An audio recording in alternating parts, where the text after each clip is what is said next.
Drew for the introduction, and a big thank you to the architectural lead, particularly Anne and Nick, for all of your help and support, and for Parsons, of course, for hosting us. It's also a great pleasure to be here and to share the podium with three architects that I greatly admire and have been already following their work for some time. Also to be amongst friends, and there's a few members of Alibi Studio here as well. It's a great pleasure to be amongst all of you. So tonight I'd like to focus my discussion primarily on two projects, Weatherizing and Salvaged Landscape, the works that you just mentioned. These are the works that are the focus of my contribution to the exhibit and were my submissions for the It's Different competition.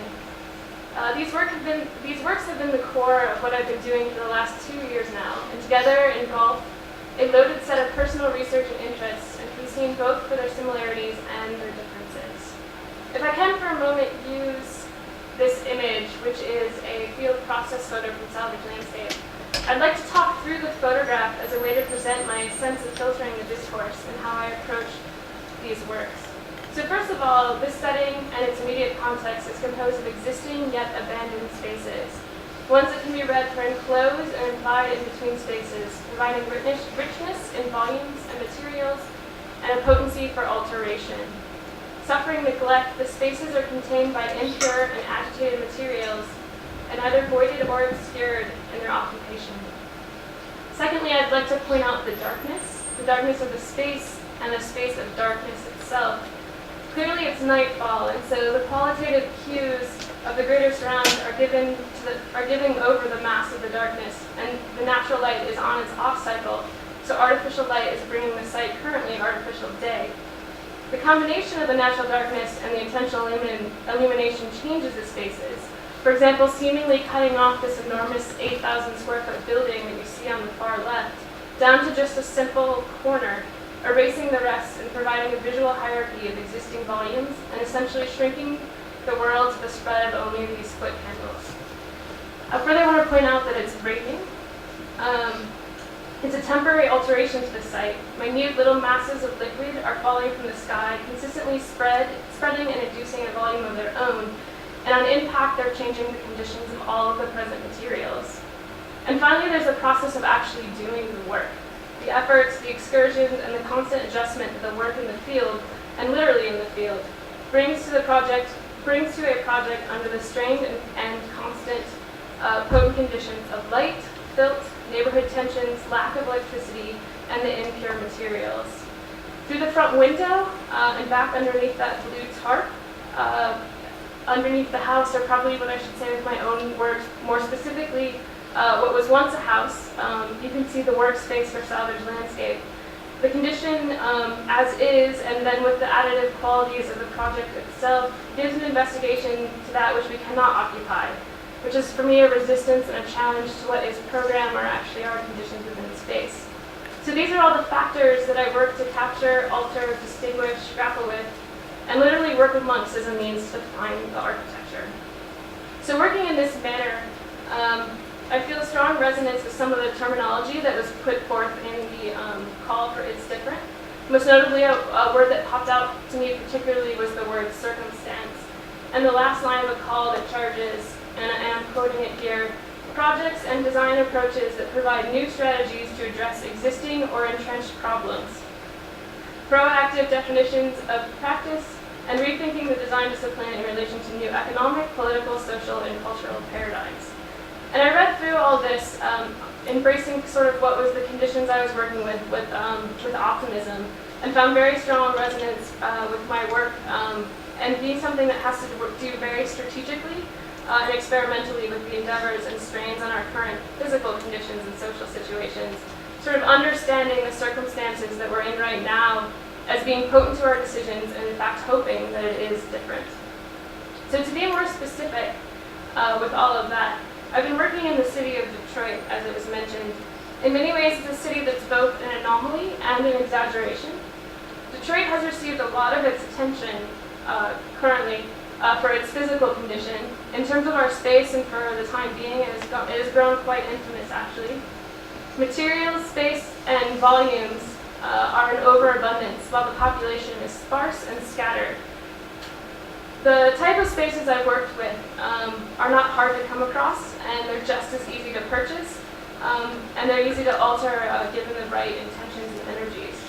I'm going to trust that most people have heard a fair amount of even the slightest grasp of Detroit's conditions, so I won't labor too much on those here, other than to actually emphasize that I found it to be a very odd yet easy place to work. The constraints are far different from those that I would encounter daily in other city settings, and undeniably have actually facilitated the work, not just in the ability to do the work, but the methods and consequences that place in the work that thrive amongst the difficulties of the existing volumes, the present materials, and in fact the awareness that very few city officials are even watching. The work has necessitated on-the-ground maneuverings as well as strategies keyed into the interest of site specifics, a context that ranges from derelict materials to variable weather to the harsh realities of a very anxious city. Perhaps the best means to explain this is for me now to dive deeper into these two projects. So first, I want to discuss Weatherizing, which is situated in an abandoned house in northeast Detroit. Acquiring the house is actually a much longer story for another time. But in the end, there were 5 different projects that were inflicted on this foreclosed house in northeast Detroit. They were done by the 5 fellows of Taubman College during the year of 2002. 2 of the other fellows are actually in the room tonight as well. And was supported by the University of Michigan, Taubman College of Architecture and Urban Planning. The project that I ended up doing for this space is called Weatherizing, my manipulation to the house.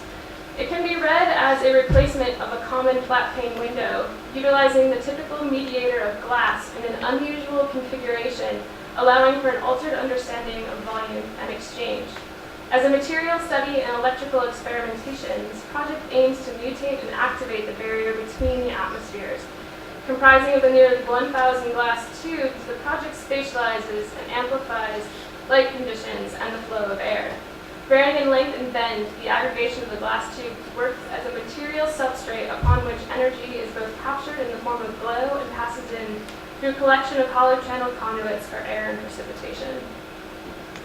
Backing up for a minute as a collective, in the ownership, even our initial instincts on 13178 Moran Street prompted actions to barricade us as inhabitants of the house away from the atmosphere. We quickly boarded it up, sought electricity, all in an effort to have some heat and to control the light. And so that left positioning it as an invader in reference to the weather. The root intention of a house was to keep the weather out. Crucial to the existence and experience of the site, the weather is often left on the outside and oddly yet apathetically countered by an artificial atmosphere on the inside in the forms of electrical services, which can be artificial day or night, and heating and cooling and humidification, which of course is artificial climate. This material barricade and the efforts to control the undercurrent condition establishes a sealed microclimate and an internal condition capable of total removal from the greater surrounds. For me, the chance to savor the darkness for its presence and the manipulation over other volumes is what became of interest. It was a struggle of a means by which to draw or even necessarily capture these ambitions, so it necessitated for me working directly with the materials and with the illumination. So on instinct to begin, in a very controlled manner, I actually pierced the barrier with the simplest of holes, drilling right through what was the existing walls. With the insertion of glass tubes, which again is the alternative to the flat pane window, sparked a glow that would end up dominating the procedure of how I was to move forward. So I obsessed over it as a detail and held it within a very dark space, such that this object would radiate. So working like a giant optical fiber, its illumination was strong, sourced by the bright day on the exterior. It's a grab of space, even more absorbing, as it leapt for light and radiated from the tube, leaving the surface of the glass through a flea and grabbed volumes in the meantime until finding itself upon the other surfaces nearby. Necessarily coupled with the darkness, the project looks to make the invested in insertions of illumination with material constructs. So never allowing the source to actually be revealed through, which for me was the remainder of the wall, provided this very eerie synthesis of energy and materials that I found a great quote as distinguished by David Ehrman, referring in his essay Glowing as the result of energy reimaged beyond its quantifiable performance and made into three-dimensional and experimental effects, which is the end of the quote. Others working in the house on projects driven by very different spatial ambitions and intentions began with maneuvers that started to allow light to flood in. To better study and control the darkness, I actually found myself getting kicked out of the house and could no longer be there as a result of the illumination residues that the other spaces that were existing were providing. So I moved to the back detached garage, and Detroit has a typology where the garage is on the back side of the house, sandwiching the house and the garage between actually two different roads. So this is the back detached garage of our house, and I use it as a place to actually shut out the atmospheric energies and then to allow them to bring back in. So in an effort to feel the ability to have the space and its potential darkness, the alterations with the house began first by patching up all of the light leaks that was a result of its own construction, and then more aggressively the removal of the one window that existed in the house, and that is to say, sort of the infill of the window that was there. And for me, that was to be blocking as much light as possible. And so with the old aperture removed, so left the sense of time. So the sense of time was also removed, and so it also shut down into this full barricade that I was then going to puncture, allowing this constant darkness to be obtainable. So it was within this darkness that the glow of the insertion could find not only the surface of transmission, but also the intentional and intangible volume of dispersal. So acknowledging the flat pane window that had existed before, the amount of tubes that I ended up using in the project was determined by a direct surface calculation. This is to say that the amount of surface area of the previous pane of glass was used to directly determine the quantity of tubes. So if you took the cross-section of all of the tubes and put it back within the window, that was what you'd have, but then in turn I allowed them to become volumized. So in essence, volumizing the window that was once there and allowing it to shatter across the space. So scattering of the light was determined based on the implication of the architectural details that form the existing dark volume and its relationship to a very simple diamond pattern that stepped in as a control for this experiment. And so while patterns were made to dictate the positioning of the holes as related to the details of the space, construction drawings were not used, but rather these were biased towards the existing conditions of the volume and also of the exterior atmosphere. So it actually became sort of a research through construction, because with each insertion of a tube, there would in essence be a change within the space, and the atmosphere of the shared volume could only be explored by the physical doing of revealing through the making. So with each insertion, a new light formed into the dark, electrically stripped space. With each change in the day, there were further alterations of what was to come. With the growing accumulations, the essence and volume constantly altered and further agitated the adjustments to the depths. So there was a bend and a length for each tube. And so in doing so, the garage, which could be seen as an atmosphere of darkness, dared to be called artificial night, was pierced to a connection with the exterior, marked by a substrate that brought in the conditions of illumination of the exterior. So oddly, what was made not the simple leak of one onto the other, but instead, for what I see, a new atmosphere all unto itself, given over by the contrast of the dark spaces and this new glow. Now, responding back to the atmosphere, it seemed only necessary to also allow the work to determine a new atmosphere during night as well, when there was no illumination from the greater sun to slip into the garage. So a trace was harnessed to be used in the opposite direction. So embedded within these walls was a system of LED lights, determined and destined to remain off the city grid. These lights were charged by the solar panels on the roof, and so they would collect energy by day, and then at night when they were sensing that they no longer had energy, they would then illuminate. And so the resultant was a glow both inwards and outwards during the night. And so that slide's missing, but As with any experiment, with the light, there is likely surprises. And in this one, certainly in hindsight, it's something I can't believe I didn't think of, but the work was actually also enriched by the exterior effect of the shadow, which for me, of course, is another form of darkness and a very kind of dominant contrast that was happening with the white building. So paired with the sort of dissolving sense of the glow, like if it was sunny enough, the glass itself would dissolve. And instead what you would end up seeing, of course, is just the tracing of the shadows and these lines that were constantly moving across the face of the piece. So having recently, or having this only lived through a year right now, basically every time that I go to the site, it's filled continuously with surprises, and ever more slipping more and more out of my control, given how it itself is going through its own conditions and the change of weather and occupation as well. And so, not seeking to, there's the image that was missing, not seeking to rigorously control the conditions on either side of the interior-exterior, this project instead relies on the intermingling of energies for the production of its own conditions in a microatmosphere. Mysterious and moody, reliant on the immediate qualities of the atmosphere, luminosity becomes an eerie registration of the seemingly intangible surrounds and a foil to the once apathetic barrier, and taking the focus away from the surface of the architecture to the qualitative conditions of the volumes both within and without. Now, a lot of this work, in tying these two together, I want to shift over to another abandoned house and the other project, Salvaged Landscape. And so the pattern of working with light and darkness amongst material assemblies continued. And maintaining an interest in altered occupation through configuration, I injected this research into another space in Detroit, which I'll now show you as Salvaged Landscape. Now, the two houses actually are similar in a few ways. Both are, of course, neglected volumes that have been encased by deteriorating materials. And although a very familiar assemblage, that being a house, neither space was ever being used as a home in recent times and had fallen outside of that intended typology.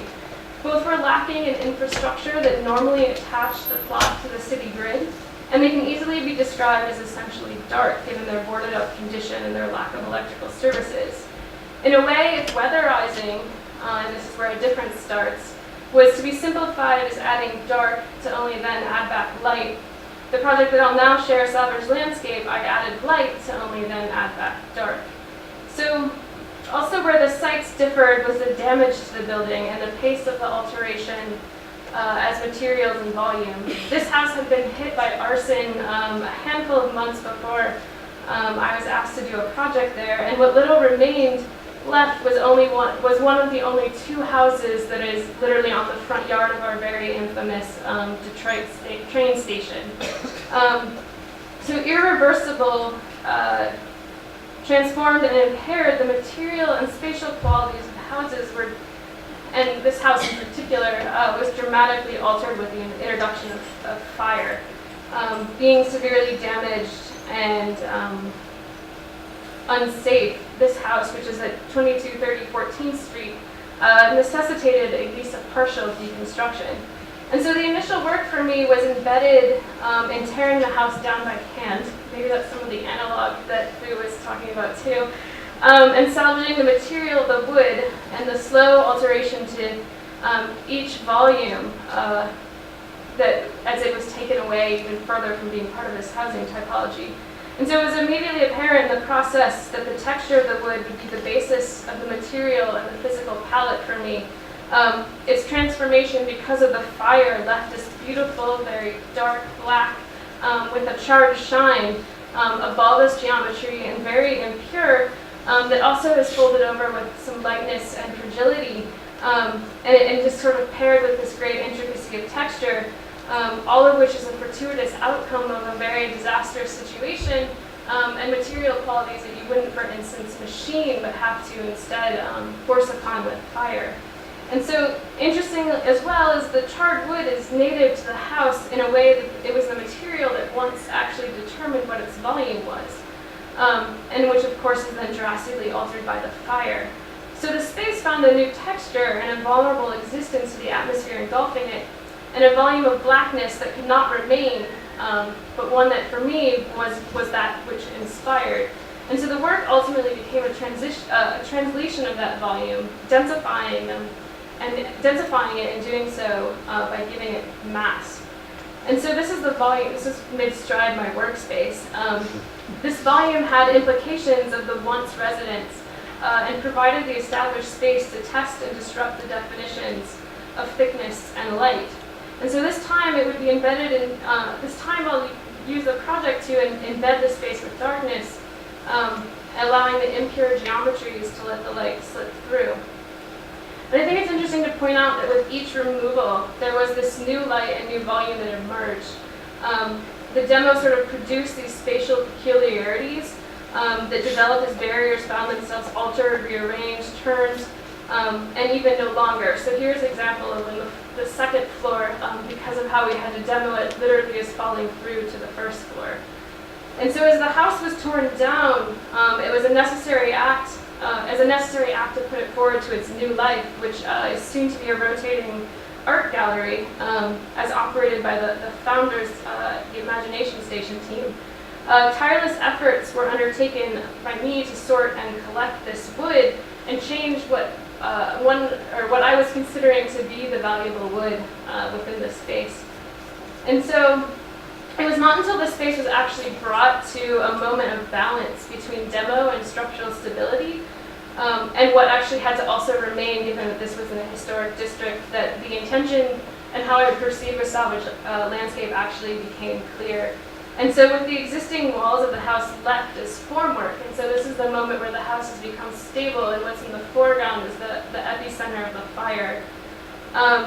The salvaged and charred wood was reconfigured piece by piece into a new dense volume that explored thickness, texture, and occupation.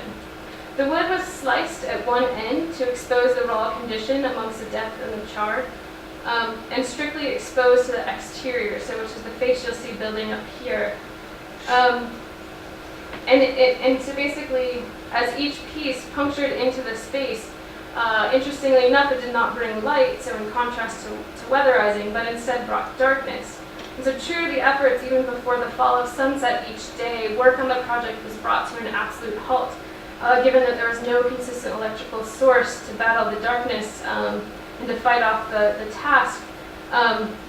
Any task lighting also that we tried to use was absorbed into the very black and charred wood, and so one literally could not work after sunset or even at dusk at this point because we could not see. And so the work also then began to continue with this effort with dark on dark, leaving it almost impossible to be in the space, which is a bit of the true intent, and having the visibility deteriorated within the space. So again, also with this project, light played a trick on me as well, and I found a very gratuitous moment. This opened at the end of October, where there's an alignment with the sunset that was happening over Roosevelt Park, and a pathway, the pathway which was to be otherwise completely blocked, this being the pathway or the passageway, was being hit exactly with the grays of lighting every day at sunset, and it would alter the volume and actually pierce down into what was there. And so it became very apparent that the final accumulation could not cut this off. So sort of mid-stride, this slit was built into the project that would allow this further battle between darkness and light that was occurring. And so the final accumulation of the charred wood brought these new volumes and spaces to the house. The material reconfiguration introduced what would be considered new rooms, but in doing so also removed light and harnessed new contrast. In the case, this new atmosphere is what was meeting the space, and what one or many have described actually as being haunting started to take over the entire first floor. So it was amidst a really responsible and considered teardown that the project emerged as a response to new textures, spaces, and the light effects that resulted both from the fire and the demolition, the sensibility towards the material that was reliant on the flame to exist. Using existing materials from the house as a palette and existing spaces as the formwork, Salvaged Landscape creates a new space in the life of the house, keying into opportunities present in its own timeline, constructed with the demolition of the house occurring around it. Now the first phase of this work, which is what I've shown now, or the first phase being demoing the house and collecting wood, and the second phase being the stable structure within the house as the formwork, is what was opened conveniently so, or purposefully so, on Devil's Night, which is October 30th, which is the night infamous for people to do both mischievous and self-inflicted arson. And so that was lined up with the response of that as well. So actually in this state, with the house getting its new room, it has since carried forward, and demolition has continued as we try to progress the site towards becoming its more fixed rotating art gallery. And so what you're seeing here now is the removal of all the surrounding material around Salvaged Landscape, basically the room that was to its left and the two above that were also pretty unstable given the arson. And so this is as it sits now, probably a photograph taken about 2 or 3 weeks ago, where you're seeing Salvaged Landscape in its third phase, which is the removal from its formwork and then left as its own dense object of what was once the house. But there's also one other aspect that's still going to happen, and in response to some of the images I showed earlier where the house got new formations and how we pulled it away, the final phase, well, Salvaged Landscape will first be taken away from this house, and then its final phase is actually a 90-degree rotation. And this is a result of a lot of the interesting moments that occurred where, for example, here you're on the first floor looking up to a hollow void that was made by removing part of the second floor. And then these actions where we would rip down the wall and let it turn 90 degrees, getting something that once had a face of a window now becoming, for instance, this wall is actually a stage on site again. And so Salvaged Landscape as well will receive a 90-degree turn, and was designed as such so that the volumes that existed within the space still become occupiable on its 90 degrees. And so the face of the raw wood will now become what is the floor at the bottom, so the 90-degree rotation is in this way. And what was once the passageway remains to be an inhabitable room, so to speak, giving it its final life of that turn rotation that the house faced as well. I should also mention, I guess there's a more humorous stage as well that as we face in our own projects when they get different programs. Salvaged Landscape was most recently a stage for a rock concert as well. In time being. So, I mean, given that and given the research that goes forward with both of these, I see that both two works as being ongoing. I still study them and more importantly continue to project in this sort of manner, pressing a lot of what's at stake in both of these, for instance, being, for one, the domestic setting, which I think becomes of quite interest given that there's a discussion about occupation and lack of occupation in my work, and the thought of domestic settings being the sort of extended duration of inhabitation and the different sort of variable programs that occur with that. And for me as well, it's obviously a scale that is tangible to build, where I'm physically doing the work, often amongst with another crew, but definitely having those on the ground moments of alterations. So it's important for me to note at this moment too, and kind of in response also to the theme, it's different that perhaps it's the inspiration and the opportunity, but Detroit's not the most crucial aspect of these maneuverings. While its conditions ripen or expedite the possibilities, such elements of context are not unfamiliar elsewhere. And the ways of working directly to manipulate spaces are a response to the existing condition and propulsion forward to other approaches in architecture. And so the work speaks to an effort to strategically embrace the circumstances and to see the conditions not as a hindrance, nor pessimistically, but as a spark operating within the city and within on the ground and within the immediate and through the dirt way of working. So I think what couples well with this, I'd like to just give a glimpse for a moment, is my next installation, which actually opens next week for those of you who will be in Chicago. It'll be opening the extension gallery that Natalie and Jason were talking about, and I should mention is supported by the Grand Foundation and the National Endowment for the Arts. I see it as a complement to both Weatherizing and Salvaged Landscape because this work, which is called Second Story, is a way to try to figure out how these spaces I'm working with can actually be amplified, transported, and then distorted. So giving the volumes a new life and their own switch to something else. And it too is working with a very contested domestic environment. And so what is being created is basically an imprint made out of cold acrylic rods of a contested space actually in Flint, Michigan, the Spencer's Funeral Home, that is under a lot of watchful eyes hoping to abandon it, with just as many hoping to demolish it, with just as many hoping to keep it. And so inherently transparent, and a way to sort of remove these volumes, I'm using the acrylic wads as a way to deal with these different acts of perception and the physical boundary. And so the skin, which has already been on Flint, is getting moved to Chicago on its own, where it's reconfigured in new volumes that again also test that sort of skewed occupation. And so what used to be wall thickness in this case will end up being the volumes that you can now occupy, and what used to be a windowsill, for instance, a passageway. And it's called second story because it was a second story now brought down to the first. And these are all the glimpses I'll leave as a way to get you guys to come to Chicago to see it. But I think that there it is again, sort of that questioning occupation and the agitation of the particular materials that certainly exist. And I think I'll sort of conclude with giving a few hints at the piece of mine that you'll see next door, which is called diptych. And allowing there to be this sort of continued attuned idea of the questionable occupation, heightening and allowing or distorting and altering the situations. And so I'll conclude by just kind of trying to wrap up these 4 projects by framing all these amongst a set of collective investigations that we at Alibi Studio are calling inhabitable textures, and expanding that phrase out as techniques of working that are established for each assemblage. The material is manipulated both through reconfiguration and/or the direct alteration of the material itself, engaging with its context and attempting to heighten the material and spatial qualities of the assembly.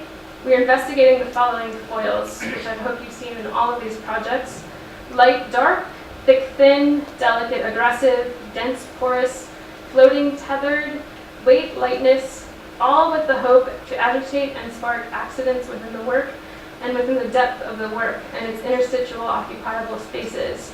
The implication is that these are at scales such that the texture can be manipulated through its accumulation and drives an atmospheric insinuation, but this microatmosphere is a work that creates and holds an environment, fostering unexpected occupations and implying conditions that perhaps are even beyond their own physical existence. So thank you.